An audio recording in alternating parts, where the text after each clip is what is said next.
네, 이번에는 판다스 살펴보도록 하겠습니다. 자, 판다스라는 패키지 이름부터 굉장히 귀엽지 않나요? 예, 여러 명의 판다들이 막 뛰어노는 그런 그림이 떠오르셨으면 좋겠는데요. 예, 이 판다스, 우리 이 귀여운 판다들과 데이터 분석을 하시게 되면은 굉장히 편리하게 데이터 분석을 하실 수 있으시고요. 그리고 여러분들 이제 데이터 분석 본격적으로 하시면요. 에디터 여시자마자 그냥 무조건 판다스부터 이제 불러오시게 될 거예요. 아주 자주 사용하는 패키지이고 이제 넘파이보다 이제 넘파이에 있는 대부분의 기능들을 이제 판다스가 가지고 있거든요. 그래서 이 판다스 정말 많이 사용하는 패키지니까 재밌게 함께 살펴보도록 할게요. 자, 여기 데이터가 있습니다. 테이블이 있고요. 이 테이블에 사용일자, 노선명, 역명, 승차 총 승객수, 하차 총 승객수 이렇게 적혀 있는 표가 하나 있습니다. 그러면 여러분들 어떤 업무를 하시던지 간에 데이터를 이런 형태로, 이런 테이블 형태로 많이 보관을 하실 거예요. 그리고 여기 있는 데이터는요, 실제로 공공 데이터에서 제가 다운로드 받은 데이터입니다. 예, 이렇게 형광펜으로 바꿔서 제가 강의를 진행하도록 하겠습니다. 그래서 첫 번째 컬럼에는 이제 사용일자, 날짜가 나와 있고요. 이제 두 번째 컬럼에는 노선명, 역명, 거기에 이제 승차 총승객수와 하차 총승객수가 있어요. 그러면 이런 데이터를 분석을 해서 여러분들은 무엇을 하실 수 있을까요? 어떤 날짜에 혹은 어떤 역에 아니면 어떤 노선에 사람들이 많이 탑승을 하는지, 하차 승객이 많은지 이런 것들을 이제 분석을 하실 수가 있겠죠. 그것을 기반으로 해서 뭐 배차 간격을 조절할 수도 있고요. 역을 운행을 하는데 인력을 조절하는데도 활용하실 수가 있을 겁니다. 자, 이렇게 데이터가 있는데 내가 분석을 하고 싶어요. 어떤 월에 승객수가 많았는지 아니면 요일별로 승객수가 어떻게 변화하는지 이런 것들을 보고 싶단 말이에요. 자, 그때 여러분들이 하셔야 되는 것들. 지금은 사용 일자만 관리하고 있지만 이거를 연, 월, 일로 쪼개서 관리를 하는 것도 필요하실 거고요. 그리고 지금은 그 노선명에 따라서 이제 역들이 다 구분되어 있는데 그게 아니라 중앙선은 전반적으로 어떤 경향성을 띠지? 그리고 뭐 2호선은 어떤 경향성을 띠지? 그렇게 노선별로 그룹핑해서 보실 수도 있을 거고요. 그리고 만약에 내가 지금 관리하고 있는 테이블이 2021년 데이터만 있어요.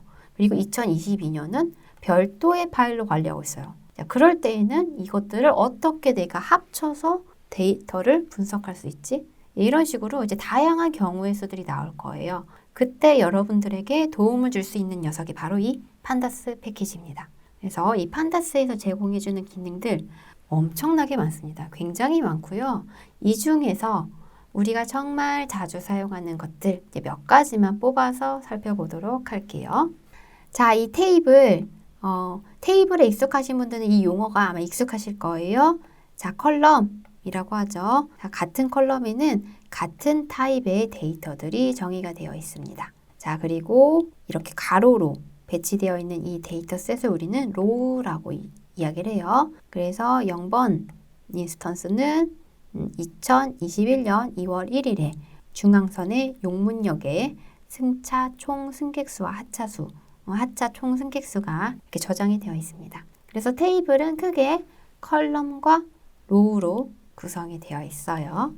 자, 이 판다스에서는요, 크게 두 가지의 데이터 타입을 제공을 해줍니다. 우리 앞서서 넘파이에서는 어레이라고 하는 자료 구조 봤었죠? 자, 판다스에서는 시리즈라고 하는 데이터 타입과 데이터 프레임이라고 하는 자료 구조 함께 살펴볼 거예요. 자, 먼저 시리즈라고 하는 거는요, 이렇게 한 줄을 의미해요. 컬럼이면 컬럼, 로우면 로우. 이렇게 1차원 형태의 한 줄로 데이터가 배치되어 있는 것을 시리즈라고 해요. 그럼 리스트도 한 줄로 데이터, 여러 개의 데이터가 들어있었고, 어레이도 1차원 어레이는 한 종류의 데이터가 쭉 들어있었는데, 시리즈는 그 어레이와 리스트와 또 어떤 차이가 있는지 살펴보도록 할게요. 예, 마찬가지로 이렇게 한 줄짜리 데이터가 시리즈입니다. 한 줄짜리 데이터. 자, 우리가 이번에 다룰 이제 새로운 데이터 타입 시리즈와 데이터 프레임이 있습니다. 자, 그리고 판다스를 활용을 하실 때는요, 여러분. import pandas라고 하는 패키지 import 하시고요. as 어떻게 이름 지으시라고요? PD라고 닉네임 지으셔서 활용을 하시면 돼요. 물론 PD 말고 다른 이름 지으셔도 되지만요. 일반적으로 PD 사용하니까요. 우리 일반적인 용어 PD 같이 사용하도록 할게요. 자, array 시리즈 데이터 프레임 어떻게 생긴 녀석인지 한번 비교해 보도록 하겠습니다. 자, 먼저 우리 리스트 먼저 살펴볼게요. 리스트에도 한 줄짜리 데이터가 여러 개 들어있는 자료 구조였고요. 그런데요, 여기 안에 각각에 들어있는 데이터 값들이 다양한 형태의 값들이 들어있을 수 있었어요. 그런데 원디 어레이는요, 한 종류의 데이터만 들어있을 수 있어요. 인티저면 인티저, 플로트면 플로트, 스트링이면 스트링 이런 형태로요. 자, 시리즈는요. 시리즈도 마찬가지로 한 종류의 데이터만 들어있을 수 있습니다. 근데 이 원디 어레이에요. 이름이 달려있는 형태예요. 하나의 종류의 데이터가 들어가는데요. 거기에 이름이 들어있는 거예요. 자, 그래서 앞서서 살펴봤을 때 노선명이면 노선명이라고 하는 이름이 달려 있었어요. 그리고 그 노선명이 쭉 들어있었죠. 역명이면 역명하고 그 역에 이름이 들어있었어요. 자, 반대로 이제 로 기준으로도 시리즈가 만들어질 수 있었죠. 로에는 이제 다양한 타입의 데이터가 들어있을 수 있는데요. 예, 맞아요. 다양한 타입의 데이터가 들어있을 수 있습니다. 그런데 이제 1번 인덱스, 1번 혹은 2번이라고 하는 어떤 특정 날짜의 그 데이터, 그 인스턴스만 들어있는 거예요. 예, 이해가 되시나요?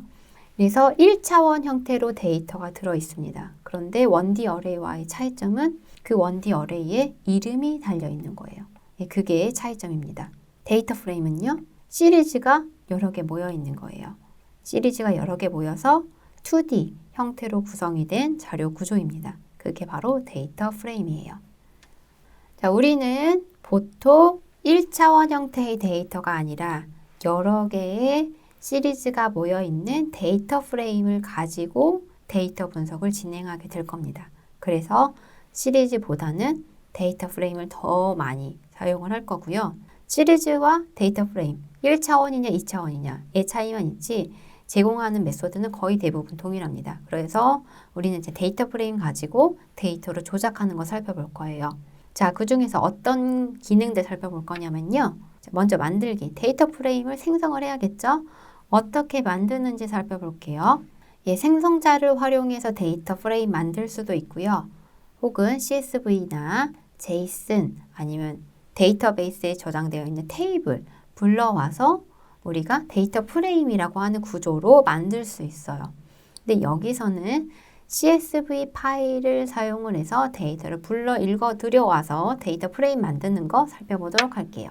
자, 데이터를 불러왔어요. 그러면 어떻게 생겼는지 살펴봐야겠죠. 그래서 먼저 헤드라고 하는 거 사용을 해서 위에 있는 데이터 일부만 확인을 해서 아, 이런 형태로 데이터가 구성이 되어 있구나 맛보기 하는 거 살펴볼 거고요.